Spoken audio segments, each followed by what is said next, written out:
Bueno, en el ejercicio anterior vimos cómo utilizar el teorema del coseno para obtener un lado, conociendo dos lados y el ángulo comprendido. Y también vimos cómo usar el teorema del seno. Lo que vamos a ver ahora es cómo usar el teorema del coseno para hallar un ángulo. En este caso yo tengo los tres lados del triángulo, pero no tengo ningún ángulo. El teorema del seno no me sirve porque cualquiera de las igualdades que yo plantee voy a tener dos incógnitas, ya que no conozco ninguno de los ángulos.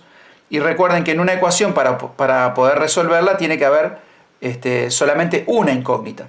Entonces lo que vamos a usar acá es el teorema del coseno, ya que yo conozco tres lados y la única incógnita, si uso el teorema del coseno, va a ser el coseno del ángulo. Entonces vamos a elegir, por ejemplo, el ángulo B, que le llamamos beta, ¿no? El ángulo B. Usando el teorema del coseno correspondiente al ángulo B me quedaría así.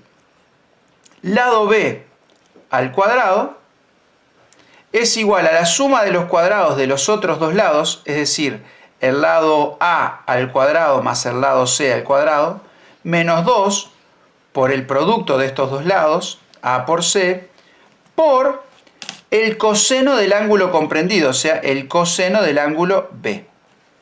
Siempre el que está al cuadrado, el lado al cuadrado, es el mismo, es decir, el mismo nombre, con minúscula, que el ángulo que estoy usando. ¿Está? Es el lado y su ángulo opuesto. Recuerden que el nombre siempre usamos letra mayúscula para el vértice, letra minúscula para el lado opuesto. ¿Ah? Bueno, y acá si yo sustituyo todos los datos que tengo, B, el lado B es 6, o sea que me queda 6 al cuadrado igual A al cuadrado, o sea 7 al cuadrado, más 4 al cuadrado, menos 2 por A por C por coseno del ángulo B. Esto es lo que yo no conozco. Sería la incógnita. Entonces, ¿qué hacemos?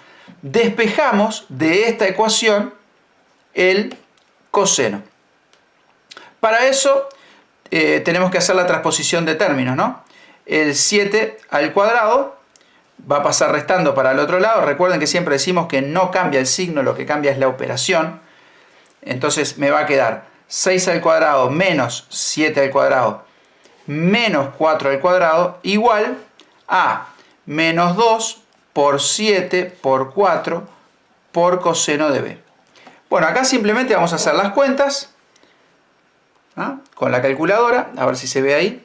Voy a hacer 6 al cuadrado menos 7 al cuadrado menos 4 al cuadrado. Todo eso me dio menos 29. Y de este lado voy a hacer menos 2 por 7 por 4. O sea que hago 2 por 7 por 4. Me da 56, o sea que me va a quedar menos 56 por coseno de B. Quiere decir, lo voy a dejar ahí, hago alguna sombra. Quiere decir que el coseno de B va a ser igual. El menos 56 que está multiplicando pasa para el otro lado dividiendo. Esto de decir pasa para el otro lado, pasa por el otro, es algo que ya lo explicamos en clase. Si alguien está viendo este video de otro lugar, bueno, pídale al profesor que le explique.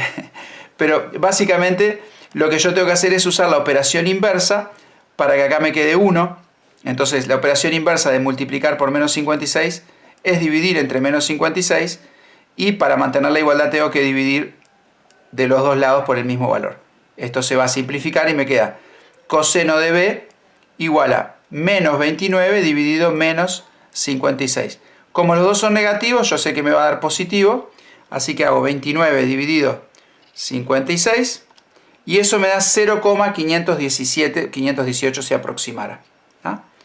Coseno de B igual 0,518. Si aproximáramos... sí, 518, está bien. Bueno, ese es el valor del coseno. Para hallar el valor del ángulo, que es lo que me interesa, ¿qué es lo que hago? Simplemente la función inversa del coseno, shift coseno, y para tener una mejor aproximación voy a aprovechar este valor con todas las cifras que me dio la calculadora y aprieto ANS. Recuerden que la tecla ANS lo que hace es utilizar el resultado anterior. Y eso me da 58 aproximadamente, ¿no? Esto es una aproximación, 58,81 grados. ¿No? Bueno, ahora que ya tengo hallado el ángulo B, lo que tendría que hallar para completar el problema son los otros dos ángulos. Para eso podemos utilizar el teorema del seno. Recuerden que el teorema del seno establece la proporcionalidad entre el seno de un ángulo y el lado opuesto. Entonces, sería así la forma del teorema del seno, ¿no? Seno de A sobre A igual seno de B sobre B igual seno de C sobre C. Solo que en la práctica nosotros vamos a utilizar una de esta igualdad, de estas igualdades. ¿Con cuál criterio? Bueno, yo tengo que elegir uno de estos cocientes que tenga lo que yo quiero hallar y el otro cociente tiene que ser dos datos. Entonces, yo acá como tengo el ángulo B y el lado B, voy a tener que utilizar esto. Y después depende si quiero hallar el ángulo A o el ángulo C, cuál de estas dos voy a utilizar. Por ejemplo, si quisiera hallar el ángulo A, voy a tener que escribir seno de A sobre A igual a seno de B sobre B. Porque acá yo conozco el seno de B, conozco el lado B, conozco el lado A y lo que quiero hallar es el seno de A. Tengo tres datos y una incógnita solamente. Bueno, sustituyo por los valores conocidos, me va a quedar seno de A igual a seno de 58,81, perdón, seno de A sobre A, seno de A sobre 7, igual a seno de 58,81 dividido el lado B que es 6. ¿No? Seno de este sobre 6 es igual a seno de A sobre 7.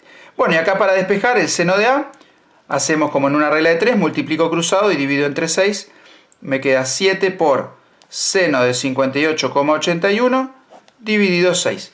Ahí simplemente vamos a la calculadora, 7 por seno de 58,81